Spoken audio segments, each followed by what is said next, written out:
In economics, we want to make decisions on the margin, and in this video, we'll discuss the marginal principle and how we can use it to make proper decisions. We use the marginal principle when we need to make decisions about what quantity we want to purchase or produce or consume. Right? When that decision is about quantities, they're best made incrementally. And so this incremental decision-making process, you can think of it, we're going to break it down, the decision of how many decisions, into a series of smaller or marginal decisions. Should we buy the next cup of coffee? Should we buy the next cup of coffee? And so on until we get to a point where we say, stop, don't purchase any more cups of coffee. To be able to do this, we have two definitions. We want to change our total benefit comparison into a marginal benefit, and that's going to be the extra benefit from 1 unit of goods purchased, hours studied, etc. So in terms of our coffee consumption in a day, right, what's the marginal benefit of the first cup of coffee? So the additional benefit you get from consuming that first cup. We could also calculate the marginal benefit of the second cup of coffee. What's the additional benefit you get from the second cup? We could do this for the third cup, the fourth cup, etc. And so again here, this is the benefit you get from that next additional cup. So anytime you think about marginal or margin, it's talking about the next one incremental unit. And we can do the same thing for our cost side of our comparison. And we can add marginal cost. This will be the extra cost from one extra unit of coffee, right? And so what's going to be the change in total cost for the first cup of coffee? What is it going to be for the second cup of coffee, the third cup of coffee? That'll be our marginal cost. And we can use these then to compare marginal benefit to marginal cost. To make that decision of how many cups of coffee we should purchase, we're going to use what's called the rational rule. This rational rule says keep on doing something as long as your marginal benefits are greater than your marginal costs, and stop when your marginal benefits equal your marginal costs. Okay? So for example here, let's say your marginal benefit of a cup of coffee is going to be 5, and your marginal cost of purchasing a cup of coffee will be 2. Right? So here, our marginal benefit is greater than our marginal cost. Right? We get more out of this consuming this next unit of coffee than we do that's going to cost us. And so our economic surplus here, the gain, the difference between benefits and the cost, our surplus here will be the difference. And so our surplus will be 3 in that case, right? So the goal of our consumers here is to maximize our surplus, that difference between our benefits and the cost. And so if we have a comparison like this, 5 is greater than 2, yes, you should purchase that cup of coffee. Right? Keep on doing that as long as marginal benefit is greater than marginal cost, right? So the next cup might give us 4 is greater than 2, so keep on purchasing that. The third cup of coffee, now the marginal benefit of that third cup of coffee, now that's going to be 2, and that's going to be equal to our marginal cost, and we should stop there. That's what this rational rule will be telling us. We don't want to do something when we see the marginal benefit is going to be less than the marginal cost. Okay?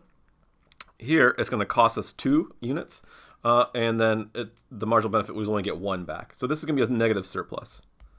Right? That's bad. That's going to reduce our surplus. We don't want that. We're trying to maximize, get the highest number of surplus we can. And so for all those previous units, right, for the second cup, we get a surplus of 2. For the last cup, we get a surplus of 0. And then for that fourth cup, we would get a negative surplus. Don't do it. Don't consume that one. So you might be wondering, why are we consuming that third cup if the surplus is 0 that it gives us and the marginal benefits are equal to the marginal cost, and it doesn't seem like you're going to gain anything? Well, the reason here is just going to make our lives easier with the math.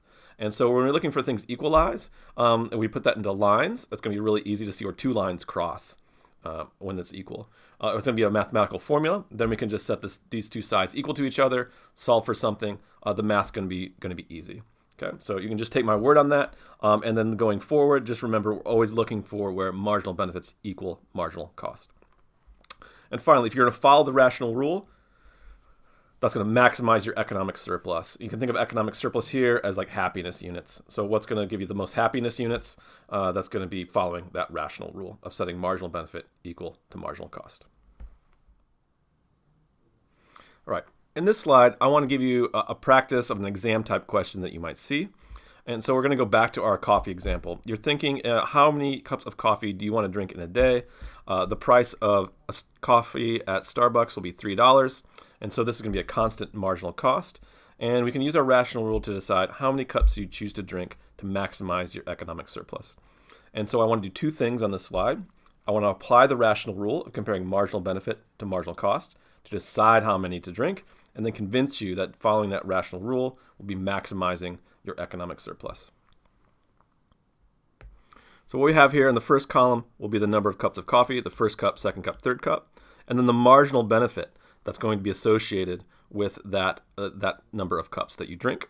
And so remember, this marginal benefit is the value of that particular cup. So that first cup you value at $20, the second cup, additional cup, you value at $12, the third cup you value at $6, etc. The marginal cost here, to keep it easy, is going to be $3. It just costs you $3 every cup you buy at Starbucks to do this. So going through this, all right, let's look at the first cup. We'll compare marginal benefit to marginal cost. Marginal benefit is greater than marginal cost. Yes, buy that first cup. Second cup, $12 marginal benefit is greater than $3 marginal cost. Yes, buy that second cup.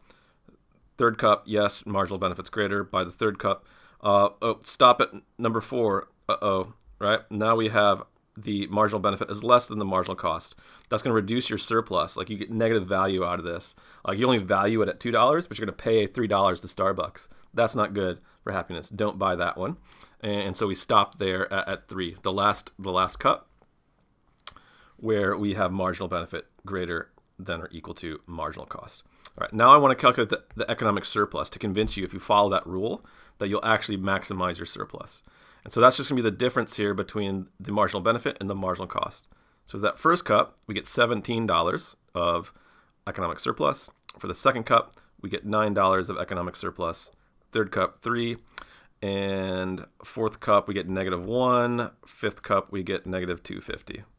Right? And so as you go up and consuming more and more cups, your economic surplus is going up by 9, up by 17, up by 9, up by 3.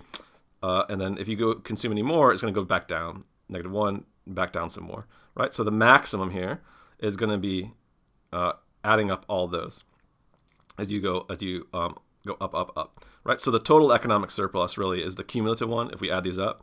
So after the first one, you'll have a total of 17.